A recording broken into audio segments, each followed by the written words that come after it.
Welcome back. I'm now talking to Amber Dixon, who's the Sustainability Assurance Manager for NQA. Before we started, Amber was telling me that sustainability for NQA covers a range of different standards. So you were saying that there's the obviously 14001, which is the environmental standard, the energy standard, which is ISO 50001. And then you've also got the carbon standards, so PAS 2060, 1464, and then you're also looking at PAS 2080 as well, which is one that people probably haven't heard these carbon standards before. So what's the difference between them all? Yeah, so I think, like you said, sustainability covers a wide array of standards and services that we deliver. In terms of carbon, it's really 3 different standards that we look at the moment. So you've got ISO 14064-1, which is the specification for quantifying and reporting on greenhouse gas emissions and removals. It's a bit of a mouthful. Right.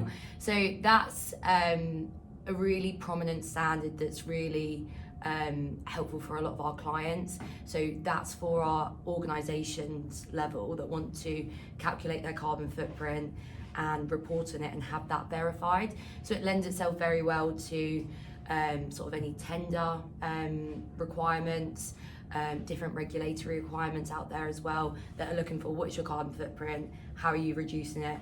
14064-1 is a good solution for that. Right. You've then got PAS 2060, which is the carbon neutrality standard. Yeah.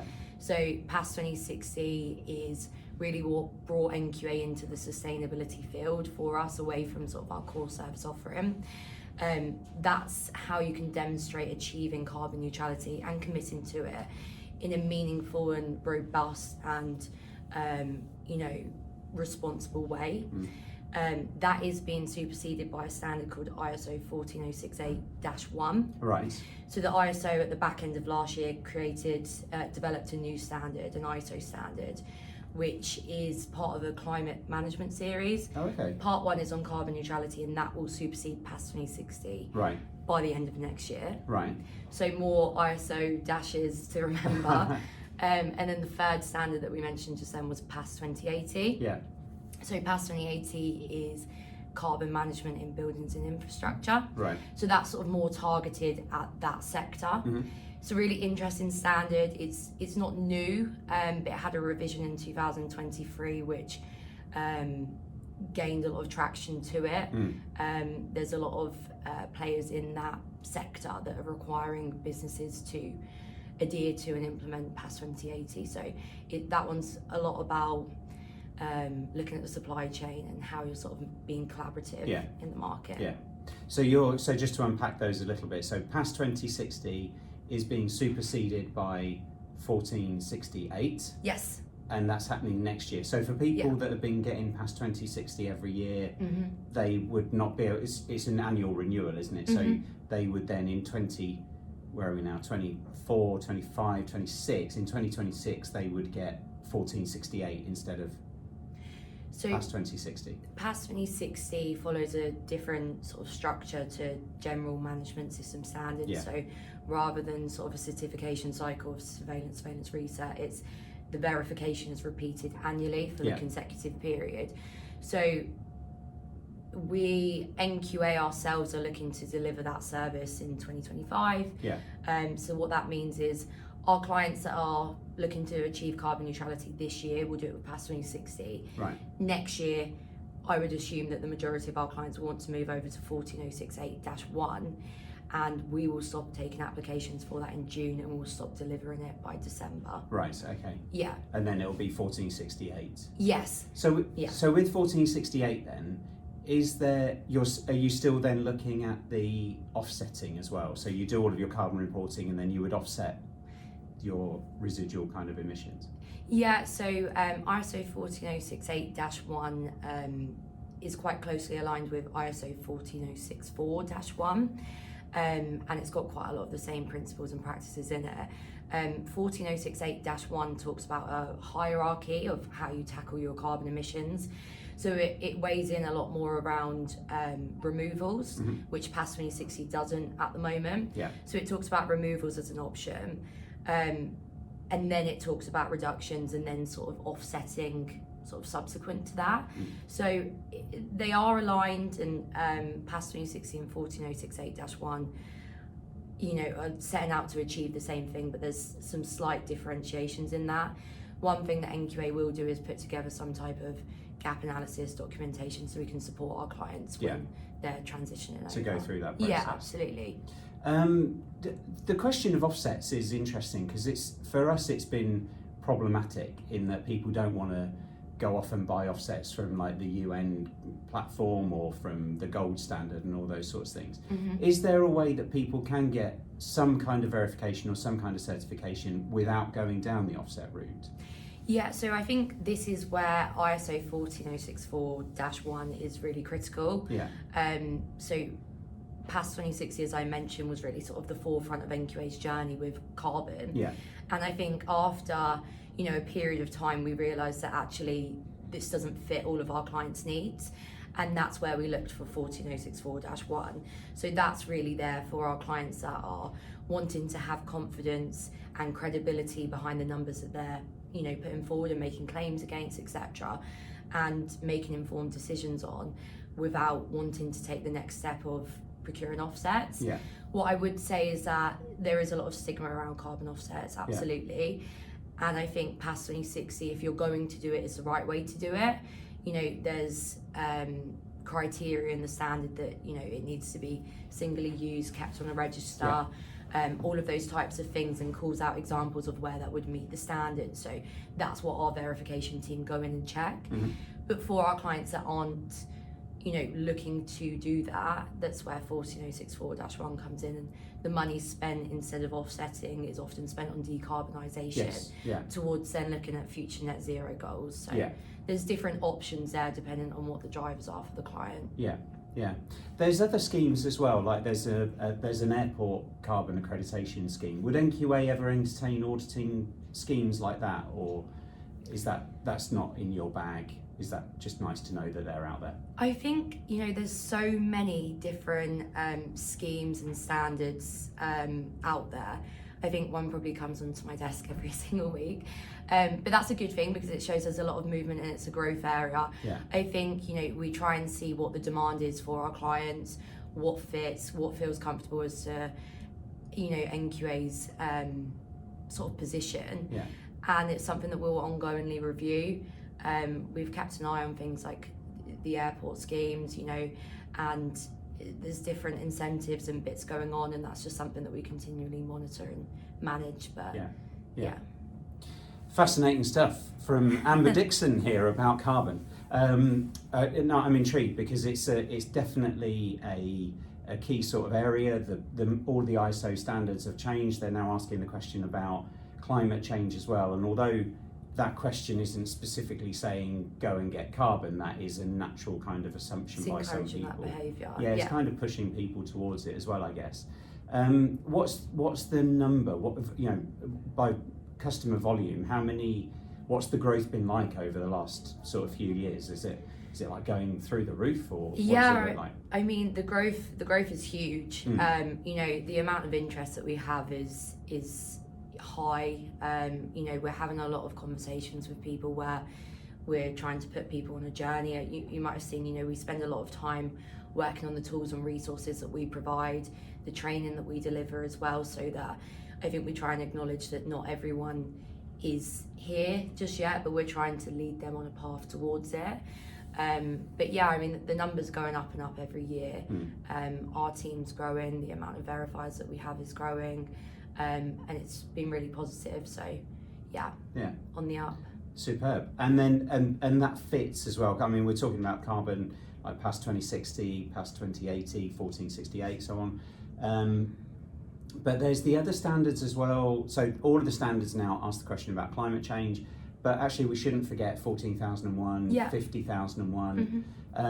How do they? Have you seen a sort of a progression for companies that are going between those standards and into carbon? Yeah, I think To be honest, at the moment, it's probably a little bit of a split between the clients that we have that are coming to NQA purely for carbon, and the clients that we have that are not transitioning over, but sort of weaving into it from a management system standard, which is interesting, but it's not clear sort of either way at the moment. It's been quite varied. I think it lends itself well to being comfortable with compliance already, because a lot of the requirements in the carbon standard, whilst it doesn't call out for a manual, not that our ISO management system standards necessarily do either, but a lot of the practices that you have in terms of data quality and organisation leadership all feed into these standards and support it and complement it well anyway. So I think that's always a positive thing, but it's not something that is critical to move forward with. Yeah, so people that don't have 14,001 can still do carbon. And I think you're right, actually. There's probably a view that people have management systems in place and therefore it's just another flavour of another management system. But actually past 2060, 1468 is more about knowing your numbers and really understanding your business. And then you can get that. What I find interesting personally is that if you've got that sort of schedule of what you're buying and what where your carbon emissions are, that's genius in terms of setting environmental objectives as well, because you just know so much more. And they really work well hand in hand. We've got clients that have that, and like I said, if you're doing that really well and you've got your aspects and impacts, for instance, from ISO 14001, or your risks and opportunities, and they can feed into each other, and we've seen that work really well in the past. So it's something that we think is great, but it works well without it as well. Sure. Okay, superb.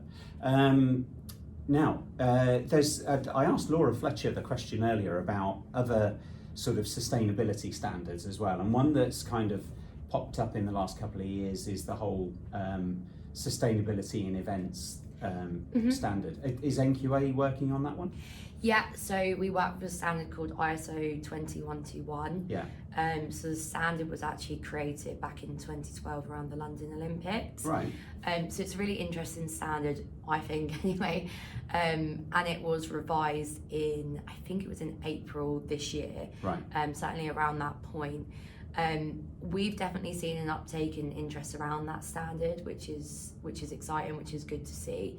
It's a management system standard, so it follows the Annex SL structure, but it feeds in sort of ideas around working with your supply chain a lot more heavily than sort of other management system standards does, and it considered things like carbon, etc. So it's a nice little sort of in between it is a management system standard, but it takes into account those carbon and some wider sustainability factors as well. So it's a good standard, something we're excited for and something that we're working on. And this is a silly question, but I guess all the auditors for that are going, oh great, we can get off to the Harrogate Flower Show and Silverstone and all those sorts of things. Is that what they're trying to get? I mean, it would be nice, wouldn't it? Yeah. No, I think it's great. We've got some good case studies online, and one of those was a renewable energy organisation that run events, and even going to those events, it's the type of businesses that are forward thinking and in the sector that is driving things like this forward. So that's been fantastic. But it's very diverse, the types of clients that are interested in that, but it definitely seems like something that's gaining momentum. It's gaining a bit of momentum as well. Interesting stuff. We're talking all things carbon and sustainability with Amber Dixon from NQA. Amber's the Sustainability Assurance Officer. Manager, sorry. Sustainability Assurance Manager. How long did you say you've been with NQA? A few years now. So I've been with NQA for just over 6 years. Right. I've been in my role for coming up to 3 years now. Right. So I've moved about the business a little bit. Right. And I came into my role in September 2021. Oh, right, okay. What were you doing before? Were you kind of on the... So when I started, I was in the resource planning team, so sort of scheduling the visits, cancellations, things like that. And then I moved over to the operations team, so sort of looking at report reviews, and handling client inquiries and account management, that type of thing. Yeah. And then I moved over to this role, about 2.5 years ago. Excellent. And well, it sounds like you're thoroughly enjoying it. And there's a whole range of things. Where do you see the job? Where do you see the role of sustainability assurance going? Is it? Are you looking at NQA's own sustainability as well? Yeah. So I think since I've been in the role, it's grown arms and legs. Kind of like the schemes that we look at. So part of what I do is looking at NQA's own carbon footprint. Yeah. So myself and my boss, who's the Carbon and Sustainability Services Director, which is a mouthful, Steve Burt. Yeah. Are involved in looking at NQA's own carbon footprint. So one of the things that we do to support our clients on their own sustainability journey is look at our impact. Mm-hmm. So the metric that we look at is the amount of CO2 produced per on-site audit day delivered, and we make sure that that's going down each year. We have carbon reduction plan in place, and we purchase offsets as well in alignment with PAS 360. So that's part of what we do as well. Yeah. Okay. Excellent.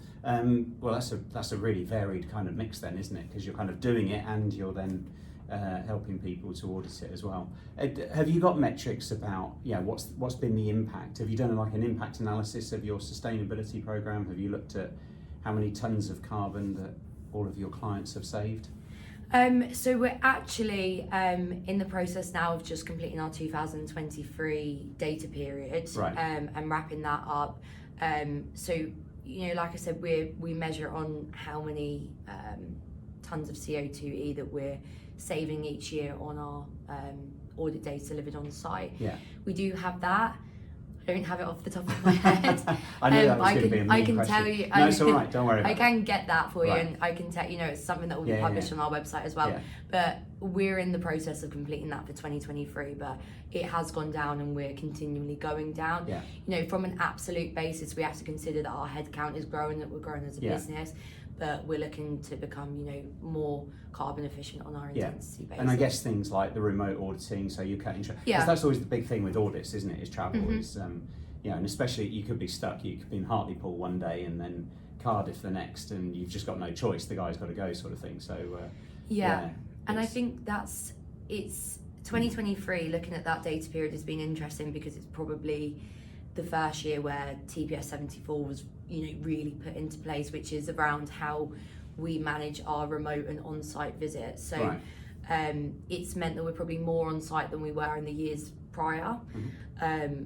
But we've been looking at things like the electrification of our company car fleet, looking at what we can do in our offices, home working, and just encouraging a culture change, those types of things. So there's lots to be done and lots of things that keep us busy. Excellent, brilliant. Amber, thank you ever so much for that. So can you believe it? We've got 21 minutes. We've been that's a long time, isn't it? We've been chatting. It's a long time. Really, really fascinating. The whole kind of movement of the standards for carbon is progressing. Yeah, it's really interesting to see. So it's going to be interesting to see how that sort of picks up. So short answer: if you want to offset 1468, if you don't want to offset 1464, that's the key thing to go for. Yeah, and then past 2080 is big structural projects like. You do big buildings and things, you're looking at the supply chain. And I think it's important with the PAS 2080, we're not just looking at constructors, it's all the way from architects through to finance at the end, it's the whole value chain. It's the whole value chain. Absolutely. Yeah, brilliant. Okay. Amber Dixon from NQA, Sustainability Assurance Manager. Thank you very much. Thank you very much. Nice chatting to you.